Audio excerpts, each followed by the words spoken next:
This is installment number 2 in my new series called Spiritual Lessons from World War I. As we go through this, chronology is going to be one of the things that's in your mind, like, okay, now are we going to be going through World War I, or are we just going to be talking about some big picture things? I'm famous for starting larger series by sort of doing some global things first, which can be rather challenging, especially if you like to get into the storyline, like get me into the storyline. And I'm sort of that way too, and yet there's certain major themes that are harder to stick in once you get going. And there's certain things that are going to happen because of World War I in the long term. Like I've already sort of prepped you that World War I is going to shape the next 100 years, but I could say 100 plus years because we're just over 100 years past it. And our world has been defined by this strange 4-year epoch. And in such a way that it's going to startle you to realize that the decisions of men, the way in which events can unfurl is tremendously intriguing to me to see how history is shaped and formed. But just the way that you could look at World War I and say, look at all the evil that came into the world in and through this. I want you to recognize that Jesus has a countermeasure in every situation to turn what the enemy means for evil into good. And so you could look at Adam's decision, that's our first World War I, right at the tree, right? And you're going to see all of this impact from one man's decision. Everyone is going to be impacted. And that's sort of a World War I type of feel. It is. And then you're going to see Jesus stand in the gap. From one man's obedience, from one man's righteousness, everything turns. We are believers. We are Christians. So therefore, our eyes aren't simply on what the enemy is up to. It's on what our God is going to do with all of that. Lord, what is your answer? And his countermeasures are not always in the time frame that we would desire. There's certain injustices in our world right now, which I know have been like acid sitting on your soul. And if you're like me, I cannot stand injustice. It is a very, very difficult thing for me to look at, and I need to do something, and that's good. However, there are certain things that I don't have a say in, and they're just there. But I want God to remedy it. I want him to address it. And he doesn't always move in the time frame that we would like. When the Jews receive a promise of a Messiah, you could only imagine they're like, all right, we're sort of ready for that. And then time is going to pass, and they're going to fall under the boot of Nebuchadnezzar. They're going to fall into the boot of the Roman Empire. And they're going to continue to cry out for the countermeasure. They're going to cry out for the turn, where God turns what the enemy has meant for evil into a triumph. And so walking through history is a very, very important thing to recognize how we as an individual soul walk through our history as well. There are things in your life that you want remedied immediately, and sometimes they linger a little longer than you would want. But your God, in the fullness of time, will do it. This message, part 2, is called Realpolitik. It's one of those words that's really fun to say, and so you can, mutter it to yourself in your chair. But it is a fun word to say, Realpolitik, and this is like one of those smart guy words.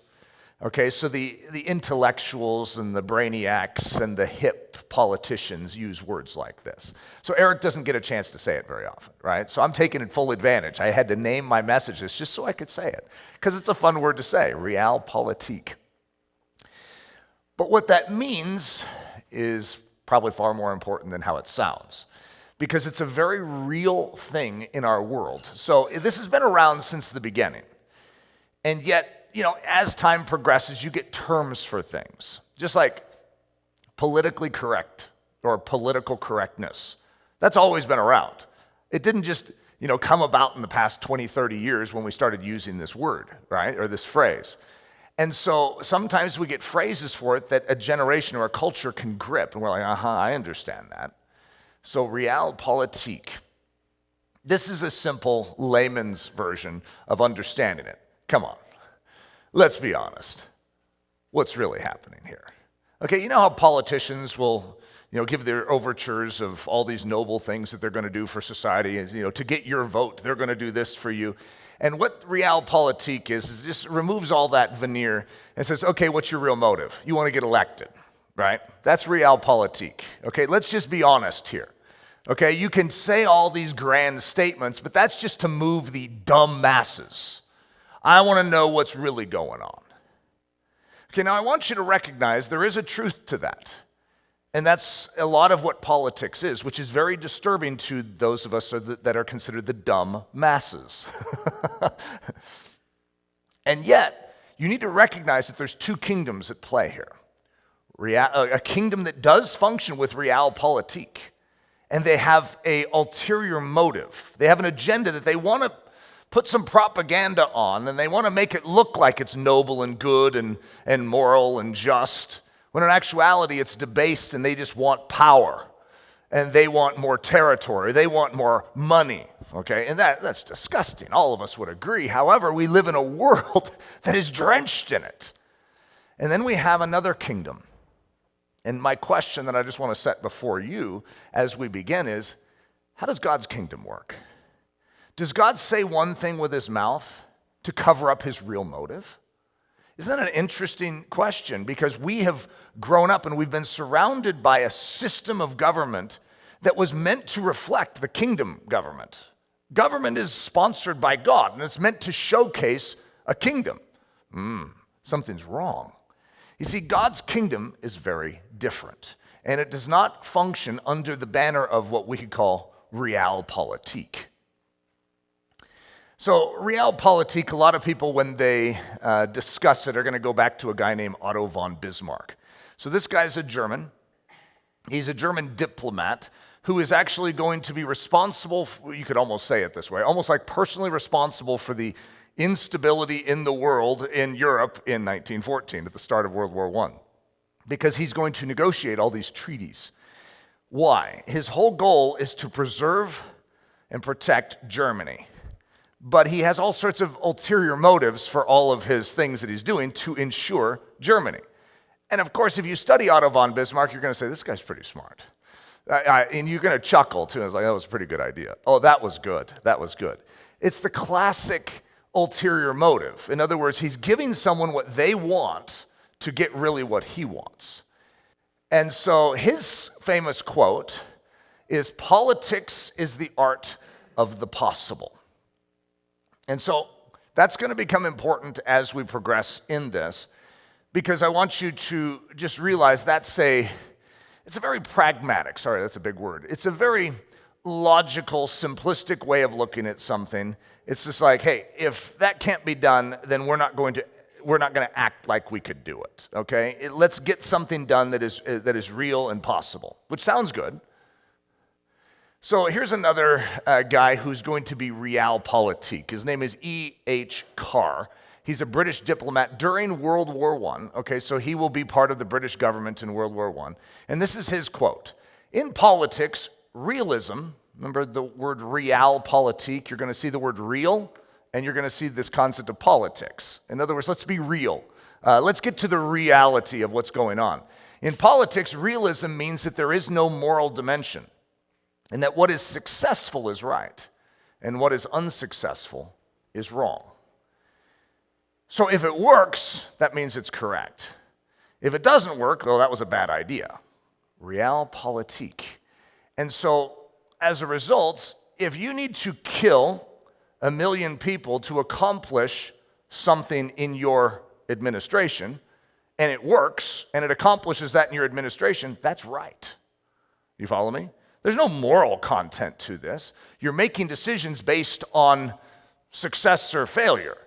And your success or failure isn't measured according to the kingdom of heaven. It's measured based on your earthly metrics. So I'm going to give you a contrast. Now, you guys already know that I have sort of a leaning towards Winston Churchill, okay? That just sort of comes out in the things that I say. However, we're right in the middle of World War I here, and we have a problem. And this is something called the Bolshevik Revolution. The Russians, arguably one of the most powerful empires, if not the most powerful empire in the world at this time is going to be going through a catastrophic breakdown. And the lineage of leadership, the Romanov Empire, led now by Nicholas II, who's a czar, who's a Caesar, like a king or an emperor over Russia, is going to actually abdicate his place because of the pressure. And there's this revolution that is taking place. The Bolsheviks, we typically call it like the communist movement. That's ultimately what its expression is going to be. And so we have something called the Russian Civil War, and you have two different opinions in Great Britain about this. Now you have a country that arguably, if under the Romanov leadership, Nicholas II, whether or not that's a good leadership, right? What Churchill's going to say is, it's at least stable for the people. And if the communists come in, we have crisis of monstrous proportions here. This is going to bring an evil into this territory that is unspeakable. This is Winston Churchill's thinking. So look at the two perspectives on this. E.H. Carr is going to say, this is in regards to, should we as Great Britain involve ourselves? Should we send troops to intervene to stave off the Bolsheviks and from their takeover of the government?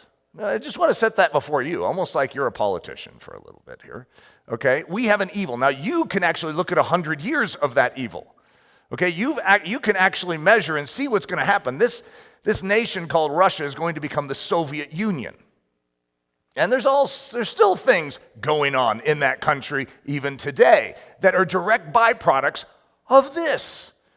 And Winston Churchill is going to say, we need to do something. We need to stop this before it starts. What's his motive? It's moral. He sees evil encroaching. And in his posture, if he sees evil, he wants to stop it. Of course, if you read all of the writings of World War II, that's exactly his concern about Hitler. That's an evil. We need to stop it. And so Churchill wants to stop this revolution. E.H. Carr has a totally different perspective. This is what he says. He says, no, we can't send troops over there. The Bolsheviks are going to win. Why waste our efforts, our resource, and our men? Remember, politics is the art of the possible. If it's impossible to stop the Bolshevik Revolution, I don't care about morals, evil. We're not going to make any difference. We're just going to waste our resources. So no, I vote no. We do not send any aid out there. Now look at Churchill's response. We must help. It's the right thing to do. We must not let communism take over Russia. And then imagine I ask Churchill the question, but what if we fail? Because it's probably not going to make any difference. We still must try. Now, which one do you vote for? I mean, think about that. Can't you understand, though, the Realpolitik to say, guys, this isn't going to make any difference. Why waste the resources? Russia's going to fall. Let's accept it. And the other side, it says, we must do something. Now, I have just created a tension inside of your own spiritual life because this is how we live our life. Are you going to live your life Realpolitik? Where it's just like, you know what? No one can really live this way. I don't know that God's actually going to come through on this. And so you just pull an E.H. Carr and say, no, the Bolsheviks are going to win anyways. I'm going to be ruled by sin no matter what. Burp, scratch. In other words, you yield. You give way to the power of evil. Instead of, even though it seems impossible, you say, we must do something. Every great story in history starts on this side of the ledger. You ever notice that? It's always the impossible standing in front of men and women, and they rise up and say, but something must be done. Realpolitik is the polar opposite of the kingdom of heaven. It just is. There is nothing similar in it. Everything Jesus came to do. You want to know the most impossible mission that has ever been run in history? To save humanity from their sin. It's like, could you imagine asking the politicians about that one? Should we take the king of the universe and clothe him in a human body? Talk about a waste, as if he could actually do that. I mean, who's going to be able to pull off that stunt? He would have to live perfectly down here. He's going to be hunted. He's going to be hated and despised. They're going to kill him. And he goes into this mission, and he does it. That's the story of history. So there's our quote, guys. I just wanted you to stare at it a little, because there's a part of you that has a little Otto von Bismarck, a little plumpness around the middle that is going to say, but that's impossible. We couldn't do it. We shouldn't do it. If it's not possible, we're not doing it. So Realpolitik, I have another statement about it. It's not about right or wrong. It's about power, control, and survival. And there is a part of your life that leans Realpolitik. But I can't do that. I mean, even when you start hearing the clear message of the gospel, you know that you start thinking Realpolitik? It's like, you know what that would cost me? You know that I would have to give this up? I mean, you're reasoning through it. You're deducing it all. You're counting the cost, and you don't know that you like it. It's going to cost you everything? That's a little too expensive. That's Realpolitik. It's just called the flesh. It's called self-centeredness.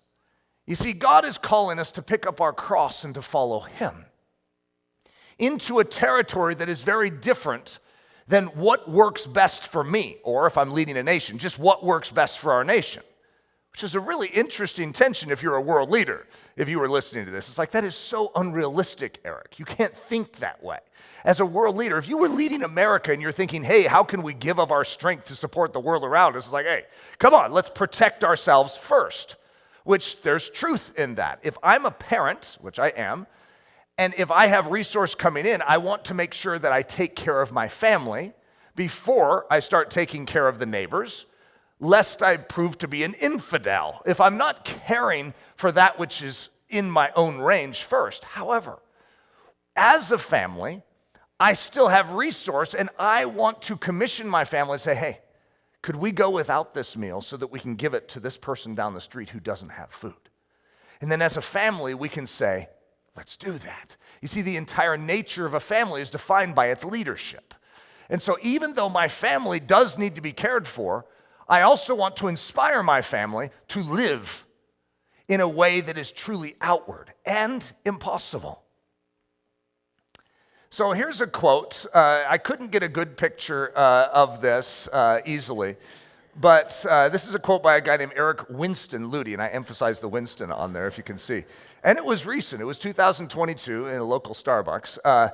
And, you know, Otto von Bismarck says that politics is the art of the possible. And I'm going to tell you that faith is the art of the impossible. You see a difference there? You see, I understand E.H. Carr's thinking because I've had that thinking pressed upon me by a certain dimension of my own being all throughout my life.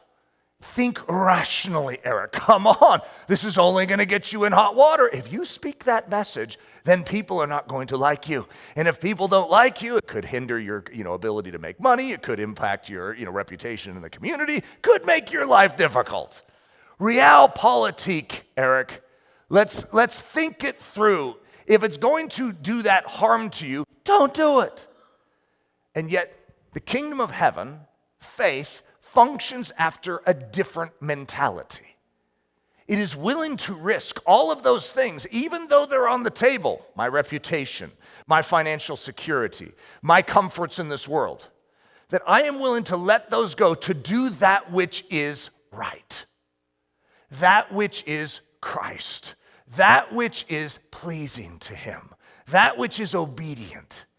Even if it is deemed impossible by Otto von Bismarck and E.H. Carr. Even if they say, but that is an unwise maneuver, Ludy, because how in the world would you pull that off? I recognize that in and of myself and in and of what's in my own pockets, this isn't going to work, which is why I'm tapping into divine power.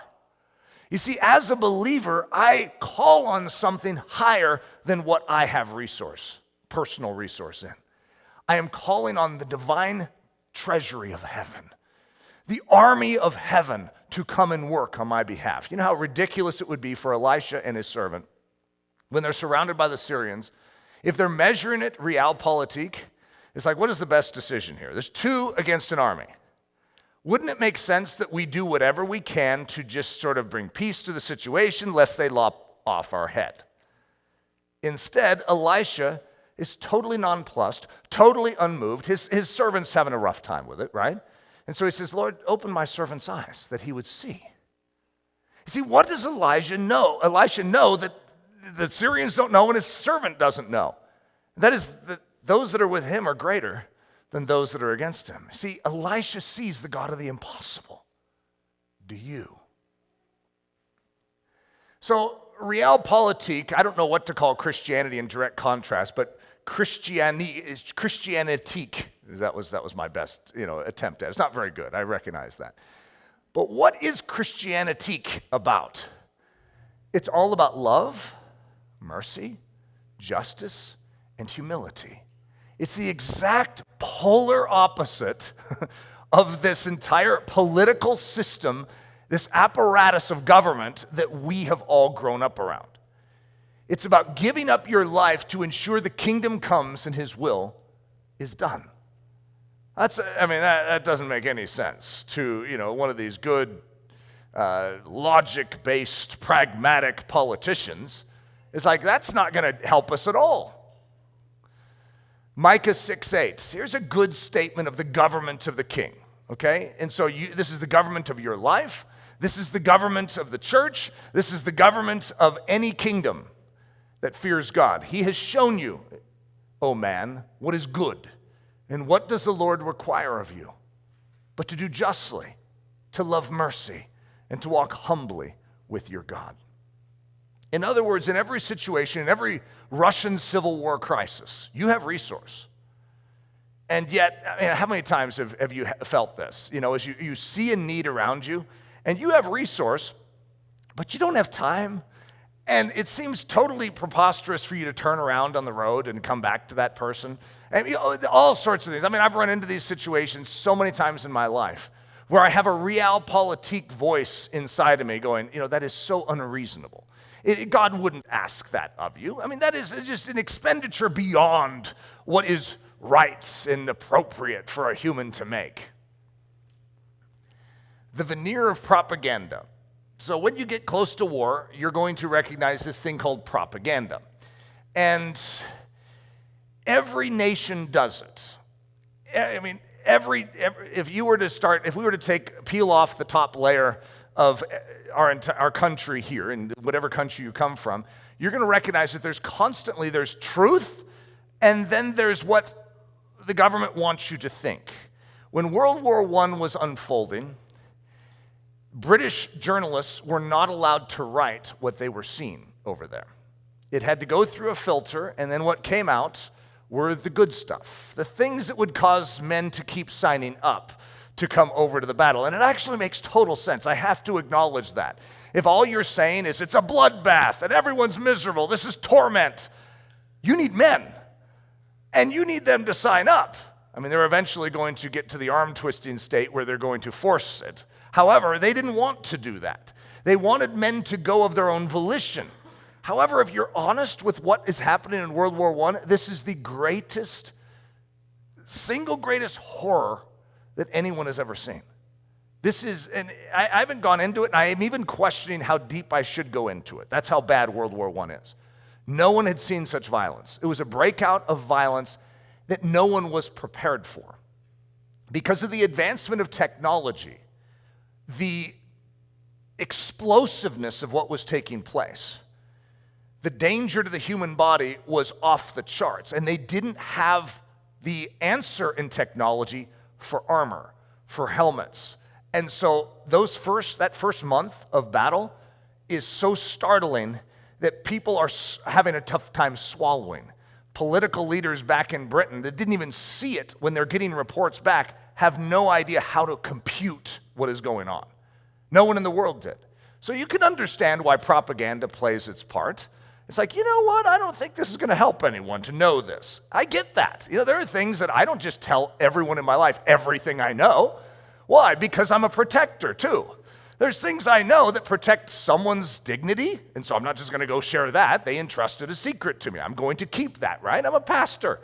Well, there's also other things I could know about what's going on in the world that I don't just share with my wife and my kids. Unless it's beneficial to them, unless it's going to edify them, they don't need to know that. Where it does help them and benefit them, they need to know it, right? And so you could call that propaganda, but propaganda is sometimes, in our mind, taking what is happening and spinning it to your favor. And so there's going to be a lot of that in this war. And in our world, there's a lot of that. And so what you have is you have truth of what's really happening. And some of us, when we listen to the media today, don't quite feel like we're getting that. We feel like we're getting a spin on reality, and it's not actually what's taking place. So I walked through something, we could go back to the late 90s, and Leslie and I write a book. We actually had quite a few books back then, but When God Wrote Your Love Story was the book we were most known for back then. And it spent quite a long time on the bestseller list. And there was something taking place in the world at that time, which now in hindsight people refer to as the purity movement. And by the way, that's usually not a compliment either. In other words, this has led to a great debacle within the church that I've found myself in at various times, and really not wanting to be, but because I was a voice back then, I have to pick up pieces now. And so many of you know the Josh Harris story and his meltdown spiritually, his marriage breakdown. And so since I was close to all of this, and so I've felt this in a very intense way. And one of the key challenges that has come back, because Leslie and I stood for a very simple truth, and you can read any of our books, you could listen to any of our old messages and confirm this, okay? We have never given a formula. We have never said, if you do this, your life will be easy. We have said, come follow Jesus. Pick up your cross. Lay down your life. Same thing I'm teaching you, okay? However, I would say, if you want to be successful in relationships with the opposite sex, first, get to know the creator of the opposite sex. This has been our message. And how do you do that? You give up your life so that you can enter into intimate fellowship with him. And that is the best foundation for a great love story. And if there's one person in the universe that could write a great love story, it's not you. It's him. So give him the controls of your life. And we call that the pen. Give him the controls. Give him the lead position. So after all of that, I've been attacked with all sorts of demeaning statements, that I lied to a generation. There's a book I think Leslie said came out that was called When God Wrecked My Love Story. And it's like, oh, well, that's a compliment. I feel it. And it's an inference to say we were lied to. You promised us that if we did this, and this, we would have it easy. That's literally what's been said. It's like, I don't know who you heard that from, but I know it didn't come out of this mouth, right?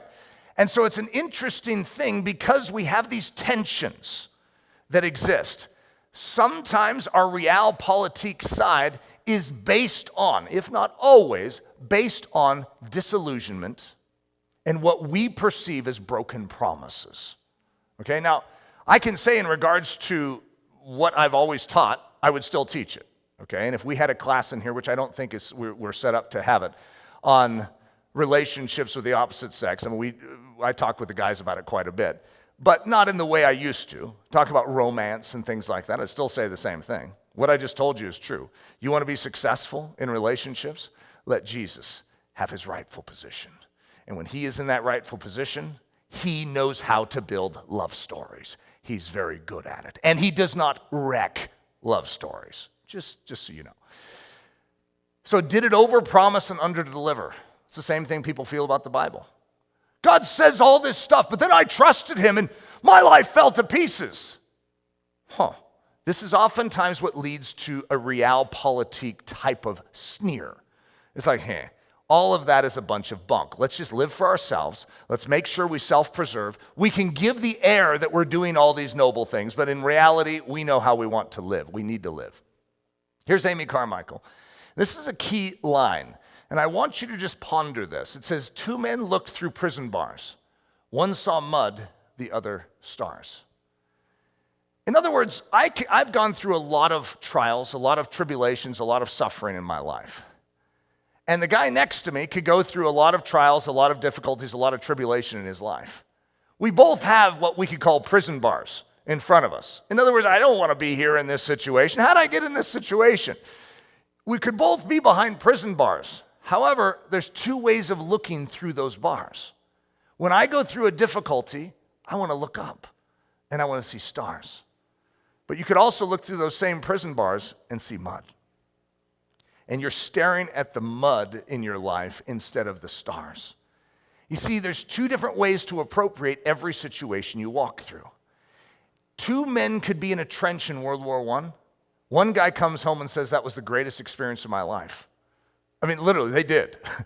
And the other guy right next to him could be destroyed by it. Totally and utterly destroyed, never able to speak about it, and have a palsy for the rest of his existence. They were right there next to each other. How we appropriate the challenges in our life is so critical. There are challenges, and some of you are in the middle of them right now, but there's some of you that have challenges just up ahead. But when that bomb blast hits, how you appropriate that difficulty. And for a World War I soldier, how you appropriate maybe even the propaganda when you return home and realize the true story was never told. No one has any idea what you just went through over there. And what has been broadcast to the culture is not actually true. That's fake news. That sounds familiar, doesn't it? In other words, we are living in a world that sets us up for disillusionment. It does. However, I want to assure you of something, that when you root yourself to rock in your life, to the word of truth, God is faithful and true. And so how we navigate through this is of the utmost importance. The origins of disillusionment, what we perceive as unfulfilled promise. When your parent says something to you, could it be as simple as, I'm going to be at the play tonight. I won't miss that. And then you're doing your play and you look out into the crowd and you see your mom with an empty seat next to her. Those moments can define you. As strange as it is, it's like, why would that matter? Come on, it's just an empty seat. It's a broken promise. And it's a broken promise from someone who has an authoritative position in your life. Someone that you trusted to prove faithful and true, but didn't. And it creates a hollowness in your life. And when we have hollowness in our life, we need to fill it. We need to satisfy that hollowness. And so when you turn to God and find that, oh, He is the Father that never fails. You see, if you're going to parent well, you definitely want to get your kids aimed in that direction from a young age. First of all, you want to be quick to apologize and say you're sorry, because you'll need to do that a lot. But then you also want to make it clear that where you fall short, your God never does, lest they assume God is like you. Because we as humans will fall short. We are prone to failure, but our God is not. However, because of parenting, because of governmental lies, our leadership in the world in which we live has failed us, which has caused many of us to move more into a cynical Realpolitik position in how we navigate forward in our life, as opposed to a faith-filled position that I can trust my God. If He says it, He'll do it. If He says He's going to be at the play tonight, guarantee you, I'll bet my entire life, all the blood inside of me, He'll be there. You see, that's a confidence. And you can say, how could you have that confidence after being disappointed in so many times in your life, Eric? Because my disappointment isn't in God. My disappointment has been in men, and in the systems of men, even the religious infrastructures of men. But God never fails. To separate out the two is very, very important. God desires men to be faithful. He desires our word to be true. It's not the opposite. It's not like He's sponsoring that. A father is supposed to model a pattern so that when you grow up in a family, you're seeing a man who protects you, who cares for you, who provides for you, who nurtures you, and who is consistent. And when you have a play and He says He's going to be there, He's there. That's what God intends, so that you can understand the nature of God more clearly. But when the man model fails, what's happening inside of your soul? World War I was declared to an entire generation, all the Brits that are signing up and for the draft and going into battle.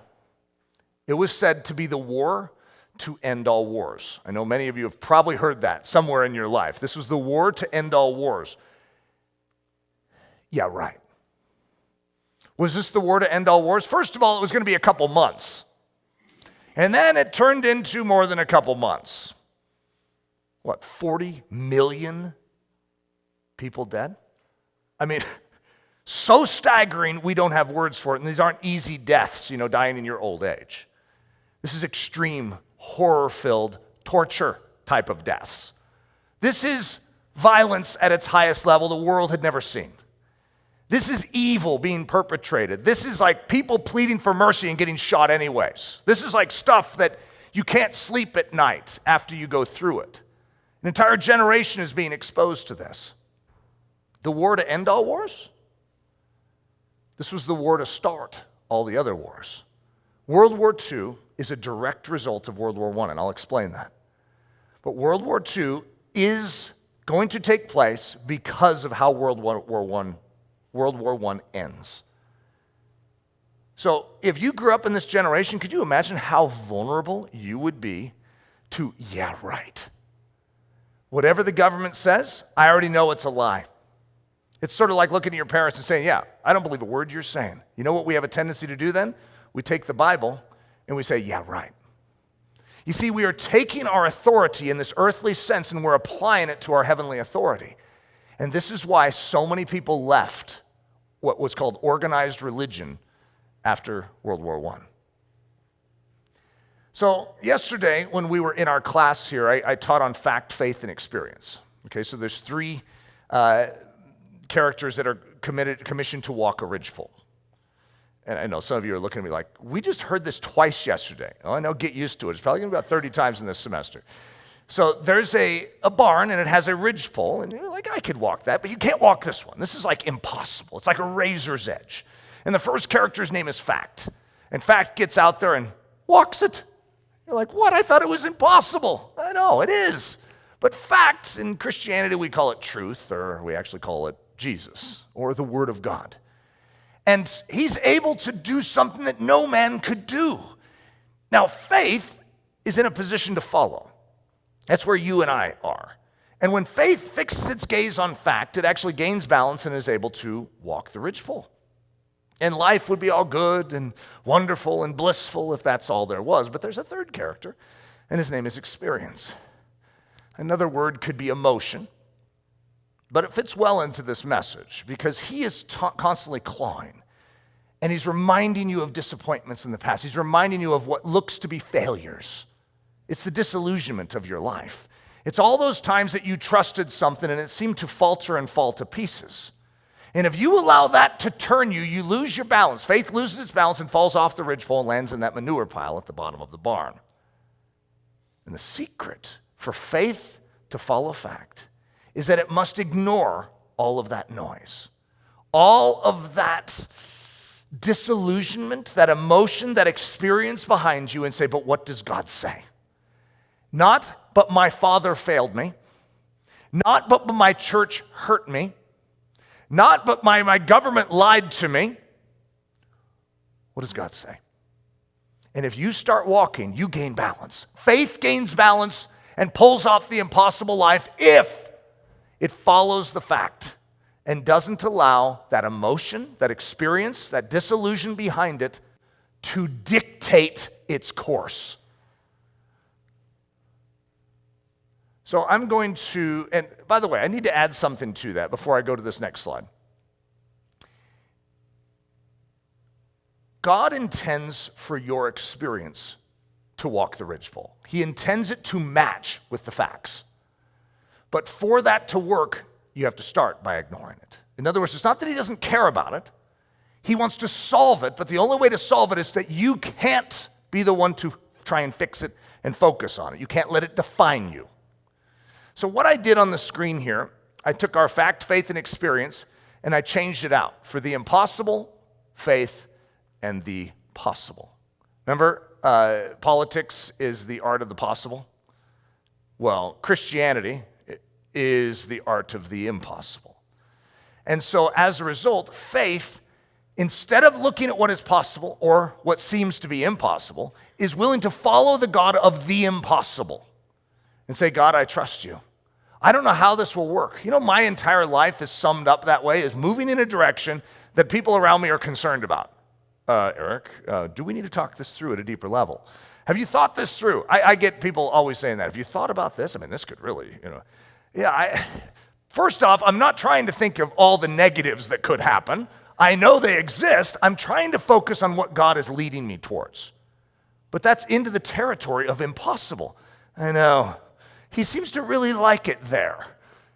Our God has a strange attraction to impossible things. We don't. We tend to be like Otto von Bismarck with our belly. And we would rather sit and, make our statements about, oh, that's unrealistic, oh, that wouldn't work, as opposed to watch what my God will do. Samuel Hines, who's a historian, is speaking of a generation that went off to war in World War I. A generation of innocent young men, their heads full of high abstractions like honor, glory, and England, went off to war to make the world safe for democracy. They were slaughtered in stupid battles planned by stupid generals. Those who survived were shocked, disillusioned, and embittered by their war experiences and saw that their real enemies were not the Germans, but the old men at home who had lied to them. They rejected the values of the society that had sent them to war, and in doing so, separated their own generation from the past and from their cultural inheritance. Now, that's not someone from a Christian vantage point writing. This is someone writing. This is what happened. And if you study it, you'll realize that is what happened. It's a very, very sad tale. So you're like, why are we talking about it then, Eric? Because we live in a time where we could follow the same trajectory if we're not guarded in our souls. We need to recognize that though there could be stupid generals out there and stupid politicians out there that are making decisions, and though even our parental heritage may not be the sharpest tool in the shed, and they may not perfectly model the kingdom of heaven, we have a God who is faithful and true. And do not diminish and denigrate the nature of our God based on the failure of the authoritative systems around us. Here's another story. A guy named Ronald Skirth. He's a British soldier. And this is what he wrote after the war. I said the men's morale was breaking. I suppose something's wrong with this sentence. I should have included myself. I had long since lost any desire to continue as a fighting soldier. Idealists and cowards aren't of much use on a battlefield, and I was a bit of both. At 19, I found my standards of conduct obsolete, my ideals shattered. I'd lost all faith in institutional religion. My church authorized me to break the sixth commandment in the name of patriotism. Eventually, I worked it all out, at least for myself. God was all right. It was we who were wrong. Why should he care what happened to us, Lot? We had brought this war evil into existence, not God. The reason for all this was the wickedness in ourselves, not the indifference of God. That's why the more murders you committed, the bigger the hero you became. That's what made your superior officer slap you on the back and say, "Splendid old chap, jolly good shooting," when your shells had destroyed in minutes the beauty that craftsmen had toiled lifetimes to create. Disillusion is very, very bitter when you're young, thoughtful, imaginative, and sensitive. You are growing up, and I know not all of you are quote unquote young, but many of you are, and you're growing up in a generation that is setting you up for disillusionment. It's almost like a tactical maneuver. If you trust any political schematic out there right now, it's cloaking something. It's not necessarily healthy. You could listen to the conservative pundits, or you could listen to the liberal. Okay, now I happen to be conservative in my political views, right? And so I could lean towards conservatism. However, it's still going to give you a solution that is not the kingdom of Jesus Christ. It is going to still give man solutions, and those man's solutions will not be able to truly reach the depths of men's souls and set them free. Our nation needs a revival, not a Republican on the throne. You want to solve the ills of our country, you need to go deeper. And as a result, you could get a great leader on the throne. I know I'm calling it a throne, but in the White House, in this country, that believes what you believe, that has great character even. I mean, it could be an impressive guy, but if you put your confidence in that, it'll still fall short of meeting the true need of this country. We'll have civil war is what we'll have because we're a divided country. The soul of this country is rotting. That's its problem. It needs Jesus Christ. And so as a result, let's not allow the enemy to set us up for that disillusionment. Let's remember, we live in a world that is fallen and in need of Jesus. And right now it needs him desperately. And you just happen to be entrusted with the solution. Because you could say, what can I do? I'm not a politician. I'm not someone who could probably run for president. Well, probably. Maybe I should even remove the word probably, at least right now, right? Maybe one of you is going to be groomed for it in the future. But you could say, what am I supposed to do? You are a believer. You actually have the power of the Almighty. Far more than any politician could ever have, unless they are carrying around the same. You actually have everything that is needed to alter the course of history if you will walk in obedience. 3 options for handling disillusionment. So, I have faced disillusionment many times in my life. I remember seeing the backside of the Christian system. I was traveling all over the world, and I was in the green room. I don't know if you guys know what that is. That's the room that the talent is in before they walk out onto the stage. And I was in the green room with many famous people. And I got to see the Realpolitik side. I got to see what they were really like before they came out and gave this Christian front. You want to know how disillusioning that is to a young 20-year-old who looked up to that guy, who read all of his books? I mean, I had my whole underpinning start to go. And I didn't know what to do with what I saw because I felt like the whole thing was fake. I don't want to be fake. I don't want to be like that. I genuinely love Jesus. I don't want this. So what do? Do I give up and say, I don't like Christianity? Do I throw out Christianity? Do I throw out the church? What do? It's a good question. And I rode that fine line. I call it the razor's edge, where cynicism is over here and you're like surfing. You're like, I'm about to fall into cynicism. Or you could lean and say, God, I don't know what to do with this, but I do have you. You know, when someone's going through a trauma or a crisis in their life, say they lose a loved one, one of the number one questions they have is why? When you're going through a why season in your life, I want you to know something. This is a great tool for your soul. Meditate not on what you don't know, but on what you do know. There is something that can be known in your darkest points. God has revealed himself to you. He's like, I'm here. What do you know? He is God. He is good. He is loving. And even what the enemy means for evil, he will turn to good for those that love him and are called according to his purpose. I know this. I know that my God is faithful and true. And so even though I can't answer questions like, why is that guy putting on a front instead of just living it? I can't answer that. Is it my job to answer it? My job is to believe Jesus, not to solve the ills of everyone's behavior. Not to have to correct everyone around me to say, that's not actually marked by integrity. It's to trust Jesus and to live personally with integrity. And how bad is it for me to criticize the integrity of someone else and not allow integrity into my own life? In other words, instead of clucking our tongues by looking around the world that is fake, let's make sure that the fake is out of us. We can't take anything out of anyone else's eye and help them see until we take the log out of our own. Then we can see clearly. So where the Realpolitik side of us, the Cynic side of us that has been hurt, that has been hindered because we have been harmed by the authoritative structure in our life, you have a better authoritative structure to cling to. And it's perfect, and it's good, and it will never fail you. So 3 options for handling disillusionment. 1 is be a cynic. A lot of people, even in Christianity, have chosen that. One of the reasons Christianity has become very unhealthy in the age and generation in which we're in, and is lacking its strength, is because cynicism is the opposite direction of faith. And faith is the key that unlocks the treasury of heaven.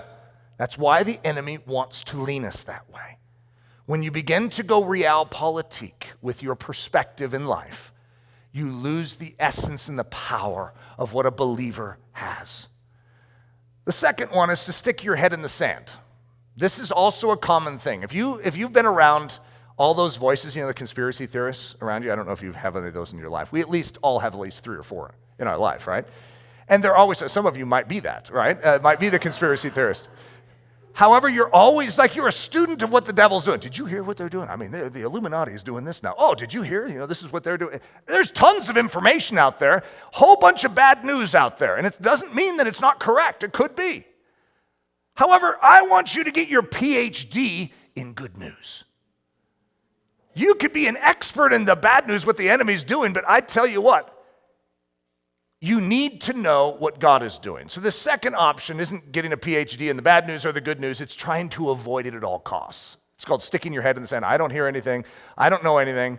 And it's one step better than being the cynic. I'm not going to lie. It's one step better to just go brain dead, turn off the TV. It's like, okay, I have no idea what's going on. That's better because at least you're more inclined to think on things that are upright, good, noble, pure, than you are when you're thinking about what the news is saying. But there's even a better model, and that is just be a believer. Get to know his word. What is the good news? Study the good news. Repeat it to your soul. The news doesn't share with you the good news. You never notice that? It's not like they spend, okay, guys, we will share with you what's going on in the world, and then we're going to take 80% of our broadcast time to share with you about Jesus. That would be a weird news source, wouldn't it? And you're thinking, no one would even watch that. Everyone would just make fun of it, right? But that's the kingdom of heaven. There are things that you need to know. You need to be wise about in your life. But the main thing you need to know in your life is the truth, because the truth sets you free. Not the lies, the truth. So when you face a world that is marred with falseness, that is functioning after a Realpolitik model and then spinning with their propaganda everything to make you feel comfortable, like, oh, your leaders are good and noble and moral, when in actuality they're scoundrels. When you live in a world like that, what do you need? You need a good dose of Jesus. There is only one who is named faithful and true. He is not a career politician, and he delights to do the impossible. His name is Jesus, and he cannot help but tell the truth. It is impossible for him to lie. I gave this list in class yesterday. What is our king really like? First of all, he's known as holy, which means other than. So he could say, yeah, Otto von Bismarck, I'm other than that. E.H. Carr, I'm other than that. In other words, he is not a cynic. He is truth. He sees all, and yet he still has hope. He still has joy. He still sees the end, and he knows who wins, and he wants us to hear that. So what do we know about our king? He cannot lie. Well, can't say that about most politicians, right? He will not change. You know how as frustrating it is when a politician takes a stance and you vote for him, and then they shift their stance? God never does that. Vote for Jesus, and you'll find that whatever his policies are will always be his policies. He is the same forever. And when you come to him in a moment like this, in a time like this, in an era like this, in a generation like this, he is eager to answer you. But Lord, could you steer our country towards righteousness? Could you awaken souls? He goes, yes. Could I start with yours? Could you get the fake out of the news? All right, how about I start with you? I want to get the fake out of you. God is not Realpolitik. He's the God of the impossible. When God says it's the war to end all wars, which we will have eventually in this age, when he comes in the clouds with the swords protruding out of his mouth and crowns upon his head, the war to end all wars. When he says it's the war to end all wars, you can take it to the bank. He's truth. That's where we put our confidence. Father, introduce us to yourself at a greater level. We want to know the one who is faithful and true.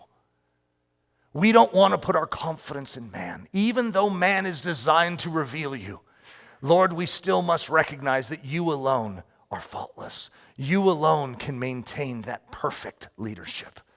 And so, Lord, we want to place our entire trust in you. And Lord, I pray that you would raise each one of us up to be models of this in our generation. That when people see our leadership, they would see you. Lord, we submit this request to you, knowing that you delight to answer. It's in the precious name we pray. Amen.